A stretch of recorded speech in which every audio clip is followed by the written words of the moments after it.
Assalamualaikum warahmatullahi wabarakatuh. Perkenalkan, nama saya Andi Rumiyanti dengan NIM 202214440093. Saya akan mempresentasikan tugas saya yang bertemakan isu anti korupsi internasional dan pencucian uang lintas batas negara dengan judul kasus Flying Bribery mantan direktur Garuda. Jadi pertama-tama kita akan bahas tentang korupsi. Korupsi adalah perbuatan melawan hukum yang bertujuan untuk memperkaya diri sendiri dan orang lain, atau korupsi yang menimbulkan kerugian negara atau perekonomian negara.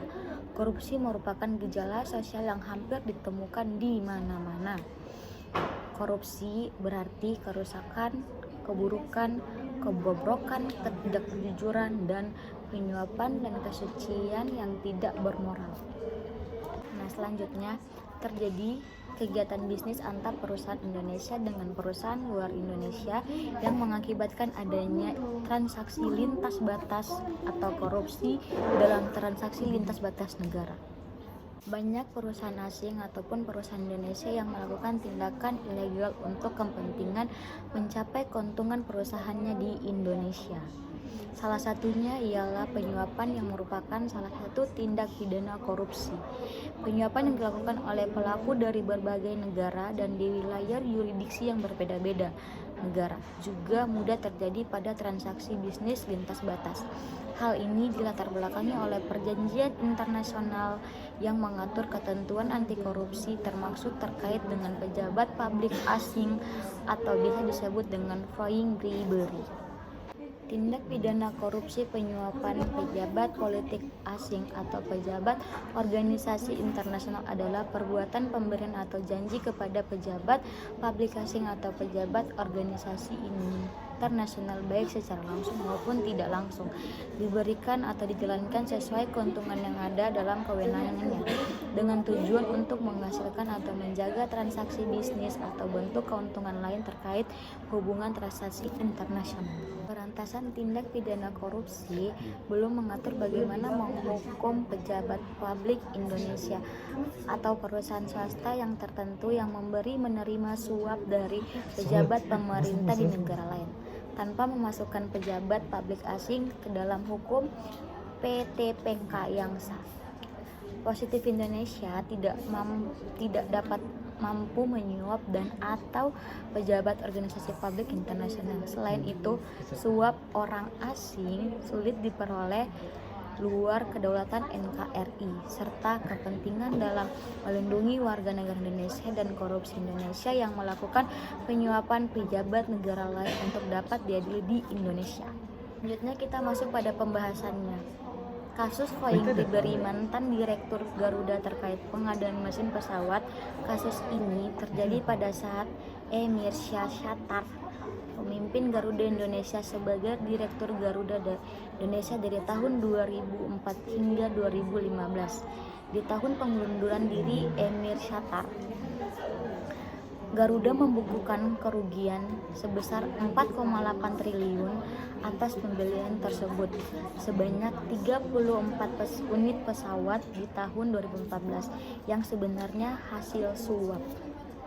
Menurut KPK, Emir Syahsatar diduga mendapat suap sebesar 46 miliar serta berupa barang senilai 2 juta yang tersebar di Singapura dan Indonesia dari perusahaan manufaktur terkemuka Inggris yaitu Rolls-Royce dengan pengadaan 50 pesawat Airbus Indonesia Soedarjo Kanat PT Internasional LDT pemilik perusahaan PT Adiparamita Ayu Prakarsa. Selanjutnya, menurut Jaksa KPK Seotikno menyuap karena Emir Syahsatar yang menjabat sebagai direktur utama pada waktu tersebut telah membantu merealisasikan pengadaan pesawat dan mesin pesawat PT Garuda Indonesia. Seotikno mendampingi Rolls-Royce dengan mengadakan pertemuan dengan Emir Syahsatar di Bali untuk mendapat proyek di PT Garuda Indonesia.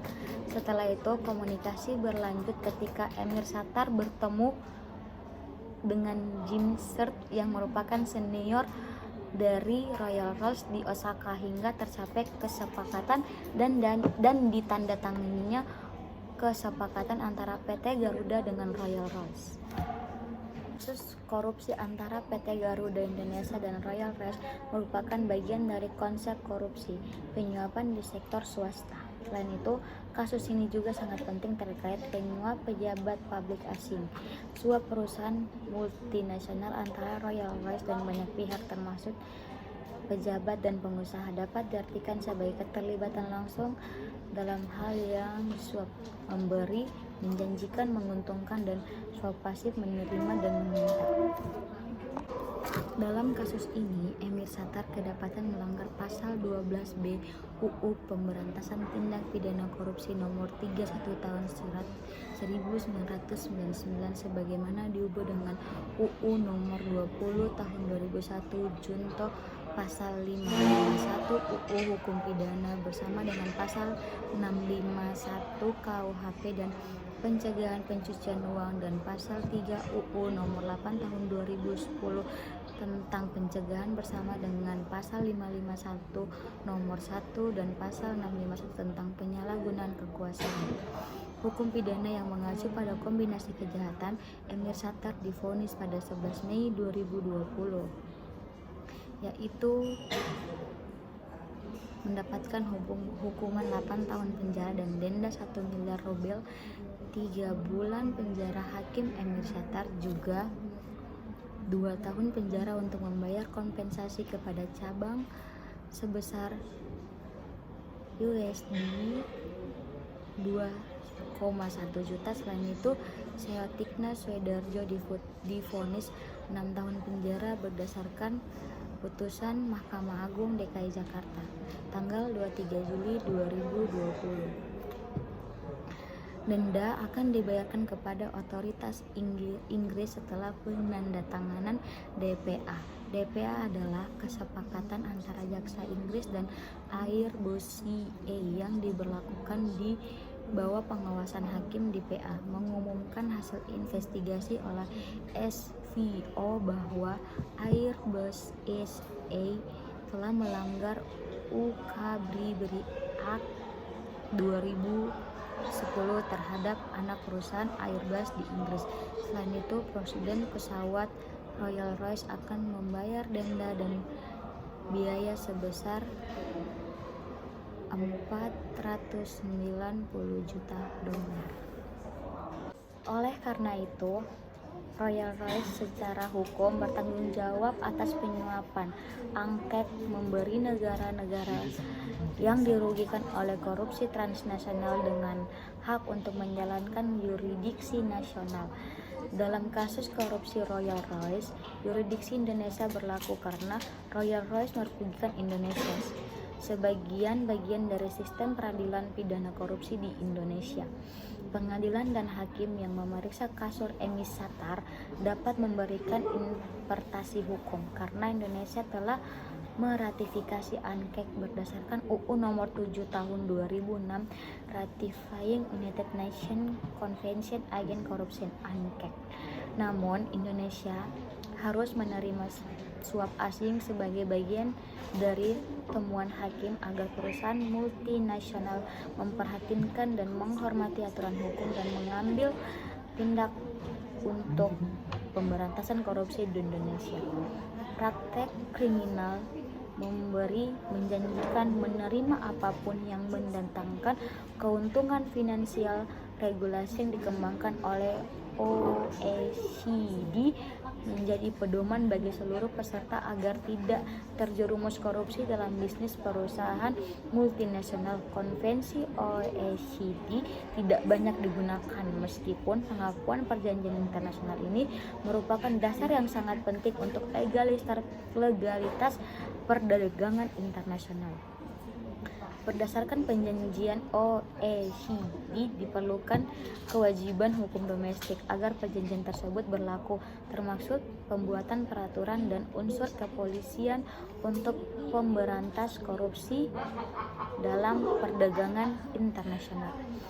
Nah, dari pembahasan tadi saya dapat mengambil kesimpulan, yaitu Indonesia meratifikasi ANKEK, namun tidak semua tindak pidana korupsi yang masuk dalam ANKEK masuk dalam Undang-Undang Korupsi Indonesia. Salah satunya adalah kriminalisasi penyuapan pejabat asing yang wajib diangket. Tapi sebenarnya tidak termasuk dalam Undang-Undang Korupsi Indonesia. Nah, hukum positif Indonesia tidak dapat mencakup suap terhadap pejabat publik asing dan atau pejabat organisasi internasional. Sulit bagi yurisdiksi Indonesia untuk melindungi warga negara Indonesia. Perusahaan Indonesia yang melakukan suap asing di luar wilayah Indonesia akan dituntut di Indonesia jika terjadi kasus suap asing. Ketika Indonesia sulit menangkap orang asing yang menyuap pejabat Republik Indonesia di luar wilayah Indonesia karena tidak ada aturan tentang penyuapan asing. Mereka menerapkan prinsip kejahatan ganda sebagai penandatanganan angket dan negara anggota G20. Negara Indonesia harus memerangi korupsi secara maksimal dan negara Indonesia harus memerangi korupsi secara nasional dan internasional. Salah satu upaya yang dapat dilakukan oleh pemerintah Indonesia ketika tidak dapat memerangi suap asing sesegera mungkin adalah dengan mengadakan perjanjian MLA dengan negara-negara yang memasukkan suap. Namun, mengingat status Indonesia yang terdaftar oleh Transparansi Internasional sebagai negara dengan resiko korupsi luar negeri yang cukup tinggi untuk memfasilitasi hubungan komersial, nah mungkin ada kendala antar Indonesia namun negara lain dalam membuat perjanjian bantuan hukum timbal balik. Salah satunya upaya yang efektif adalah memasukkan penyuapan pejabat asing ke dalam undang-undang korupsi di Indonesia. Baik, cukup sekian presentasi dari saya, kurang dan lebihnya saya mohon maaf. Wabillahi taufiq wal hidayah. Wassalamualaikum warahmatullahi wabarakatuh. Bye.